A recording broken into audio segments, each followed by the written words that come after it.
Hi everyone, welcome back. ఈరోజు మన ఛానల్లో మెంతాకు టమాటో పప్పు ఎలా చేయాలో చూపిస్తాను. మీకు నచ్చితే ఒకసారి ట్రై చేయండి. ఫస్ట్ ఉల్లిపాయలు కట్ చేసుకొని, పచ్చిమిర్చి, టమాటో కూడా కట్ చేసి పక్కన పెట్టుకోవాలి. ఆ తర్వాత మెంతాకు కూడా చిన్నగా కట్ చేసుకొని ఇసుక ఏం లేకుండా క్లీన్ చేసి పక్కన పెట్టుకోవాలి. ఇప్పుడు ఒక కడాయి తీసుకొని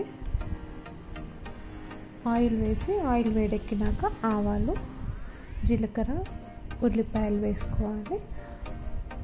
ఆ తర్వాత ఒక 3 పచ్చిమిర్చి కూడా వేసుకొని ఫ్రై చేసుకోవాలి. ఒక 5 వెల్లుల్లి తీసుకొని, ఒక స్పూన్ జీలకర్ర వేసుకొని దంచుకొని వేసుకోవాలి. పప్పు కర్రీస్లో వెల్లుల్లి వేస్తే చాలా టేస్టీగా ఉంటుంది. ఆ తర్వాత పసుపు కూడా యాడ్ చేసుకోవాలి. పక్కన పెట్టుకున్న మెంతాకు కూడా వేసుకొని బాగా ఫ్రై చేసుకోవాలి. మెంతాకు ఫ్రై అయితేనే మనకు చేదు రాకుండా ఉంటుంది, లేకపోతే చేదుగా అనిపిస్తుంది. నేను ఇక్కడ పెసరపప్పు ఒక 20 నిమిషాలు నానబెట్టుకున్నాను. నానబెట్టుకుంటే పప్పు తొందరగా ఉడుకుతుంది. ఇప్పుడు నానబెట్టుకున్న పెసరపప్పు కూడా యాడ్ చేసి ఇదంతా కలుపుకోవాలి. కలుపుకొని పప్పు అంతా ఫ్రై అవ్వాలి.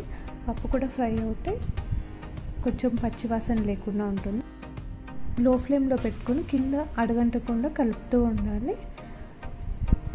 పప్పు ఫ్రై అయినాక మనం కట్ చేసి పక్కన పెట్టుకున్న టమాటోస్ కూడా యాడ్ చేసుకోవాలి. టమాటోస్ వేసుకున్న తర్వాత కలుపుకొని ఒక 10 మినిట్స్ మగ్గనిస్తే టమాటోస్ మగ్గిపోతాయి. ఆ తర్వాత ఒక స్పూన్ ఉప్పు, ఒక స్పూన్ కారం వేసుకొని ఇదంతా మంచిగా కలుపుకొని వాటర్ వేసుకోవాలి. వాటర్ వేసుకొని మూత పెట్టుకొని ఒక 10 మినిట్స్ ఉడకనిచ్చి కొత్తిమీర వేసుకోవాలి. మీకు టమాటో పప్పు రెడీ అయిపోతుంది. ఇదే వీడియోలో నిమ్మకాయ రసంతో పచ్చడి ఎలా చేస్తారో చూపిస్తాను. దీన్ని నిమ్మకాయ కారం అని కూడా అంటారు.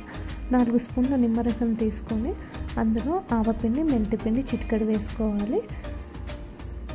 ఆ తర్వాత 2 స్పూన్ల కారం వేసుకోవాలి. 1 స్పూన్ ఉప్పు వేసుకోవాలి. ఇదంతా కలుపుకున్న తర్వాత పోపు పెట్టుకోవాలి. పోపు కోసం ఒక గిన్నె తీసుకొని గిన్నెలో ఆయిల్ వేసి, ఆయిల్ వేడెక్కినాక ఎండుమిర్చి, ఆవాలు, జీలకర్ర వేసుకోవాలి.